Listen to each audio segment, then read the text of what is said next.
आज जो संवाददाता सम्मेलन रखा गया है,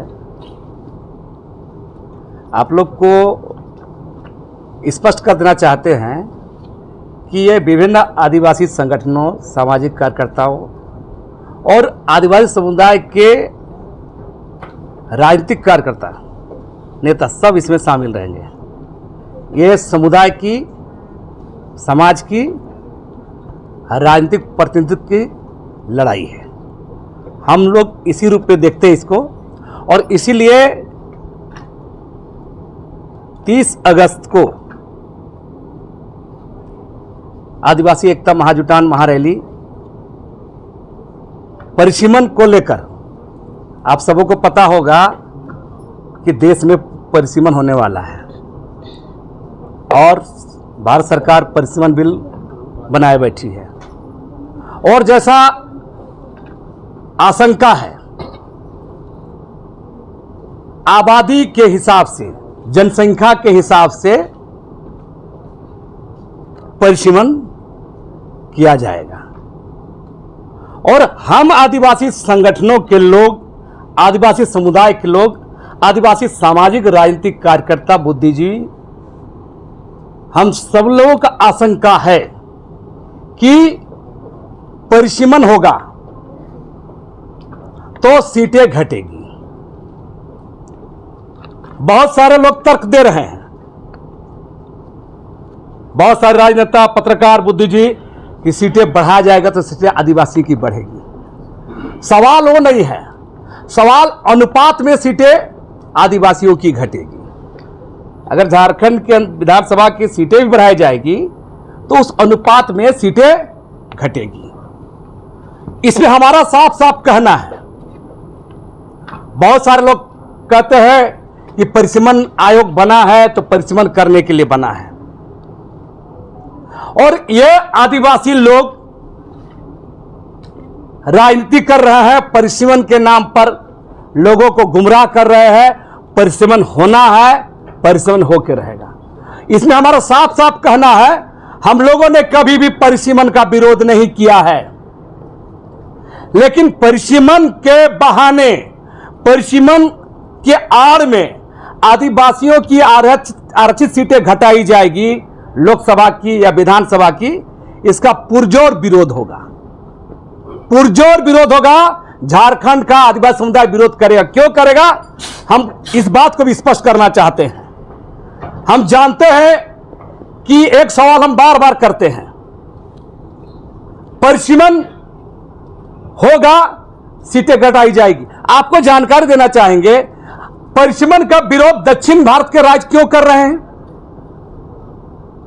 परिसीमन का विरोध दक्षिण भारतीय राज्य इसलिए कर रहे हैं क्योंकि राष्ट्रीय जनसंख्या नीति को सबसे अगर मजबूती से लागू किया है तो दक्षिण भारतीय राज्यों ने, और नॉर्थ के राज्यों ने क्या किया है? आबादी पर अंकुश नहीं लगाया है। और अब बोला जा रहा है कि आबादी जिधर जनसंख्या के आधार पर आपको परिसीमन किया जाएगा, तो ये दक्षिण के राज्यों के साथ ही नाइंसाफी है। उत्तर हम आदिवासियों के साथ ही नाइंसाफी इसलिए है कि इन 75 सालों में, भारतीय संविधान बनने के बाद 75 वर्षों में आप गौर कीजिए, झारखंड जैसा स्टेट भारतीय संविधान में निहित आर्टिकल 244 पांचवी अनुसूची अनुच्छेद 244 का कभी लागू ही नहीं किया गया। झारखंड के अंदर में ही CNT act, SPT act, Wilkinson rule जैसे कानूनों को इंप्लीमेंट नहीं किया गया है। और सबसे बड़ा बात कि इस कारणों से आदिवासी की आबादी, आप गौर की, कल कारखाना, खान खदान, रेल परियोजना, डैम, सरकारी संस्थान, विभिन्न चीजों के लिए परियोजना में जमीन लिया गया आदिवासियों का, और आदिवासियों को विस्थापन पालन करने के लिए मजबूर किया गया। बाहर के लोग घुसते गए और हमारे लोग बाहर होते गए, धकिया बाहर होते गए। हमारा इसमें साफ साफ कहना है, मैं इस बात को इसलिए बार बार कहूंगा क्योंकि संविधान के नियमों का उल्लंघन करके हुआ है। देश के अंदर में कहीं लोग बसे, खाए पिए, मतलब हमको उसमें ज्यादा हम लोग को नहीं है, लेकिन सवाल है, संविधान में नियम कानून है ना भाई। जब आप भारतीय संविधान ने 5वीं अनुसूची बनाया है तो राज्यपाल का आप लोग को जानकारी होना चाहिए, आप जानते हुए होंगे। बात कोई भी 5वीं अनुसूची क्षेत्र में राज्यपाल कस्टोडियन होता है, संरक्षक होता है। तो ये राज्यपाल ने, कोई भी राज्यपाल आज तक, अभी तक संतोष गंगवार वर्तमान राज्यपाल तक, मैं 75 साल बार बार कह रहा हूं, इन 75 सालों में किसी भी राज्यपाल ने इस पर संज्ञान नहीं लिया, किसी भी राष्ट्रपति ने कोई संज्ञान नहीं लिया। अभी तक जो भी सरकारें आई हैं केंद्र में, कोई संज्ञान नहीं लिया। तो करेगा कोई, भरेगा कोई।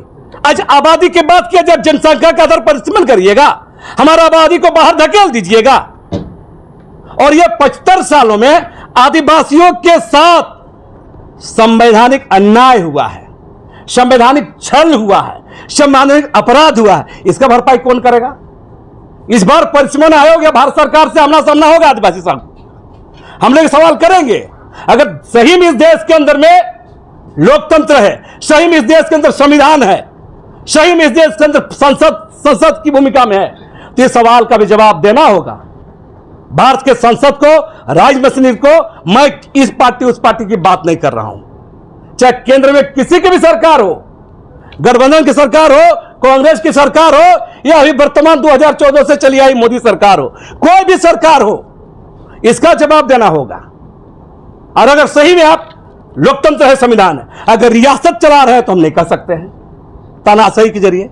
और यह 75 सालों का नाइंसाफी का जवाब कौन देगा? आदिवासियों के साथ जो अन्याय हुआ, कौन हिसाब देगा? इसका भी जवाब चाहिए। और इसीलिए हमारा साफ साफ कहना है, परिसीमन हो। हमारा विरोध नहीं है, हमारा विरोध तब है परिसीमन की आड़ में हमारा जो 75 सालों से हमको झेला गया है, हमारा जमीन छीना गया, हमारे संवैधानिक अधिकार को खत्म कर दिया गया है, उसका हिसाब कौन देगा? भारत सरकार को, परिसीमन आयोग को इसका जवाब देना होगा। और इसके चलते ही हमारा विरोध है, हम पुरजोर विरोध करेंगे, इसका जवाब इनको देना होगा। 75 सालों का हिसाब भरपाई करो, इन 75 सालों का भरपाई करो, फिर परिसीमन की बात करो। 75 सालों की भरपाई करो, फिर परिसीमन की बात करो। और वाकई इसमें ईमानदार है तो भारत की संसद में जो हमारा पार्लियामेंट मेंबर है, संसदीय समिति बनाए, न्यायिक आयोग बनाए, ये आदिवासियों के साथ 75 सालों से क्या हुआ है, इसका जवाब देना होगा। हमारा विरोध परिसीमन पर नहीं है, हमारा विरोध है परिसीमन के आड़ में आदिवासियों की सीट घटाने की साजिश का विरोध होगा। हमारा फ्रीज करना चाहिए आदिवासियों। जब 5वीं सूची बनाकर रखे हैं, झारखंड के 24 जिलों में 13 संपूर्ण जिले 5वीं सूची में आते हैं, 2 जिले आंशिक आते हैं, इसमें तो फ्रीज कीजिए। किस बात का 5वीं सूची बनाकर रखे हैं? इस बात का जवाब हम आदिवासी समुदाय की ओर से चाहते हैं, फिर परिसीमन करें।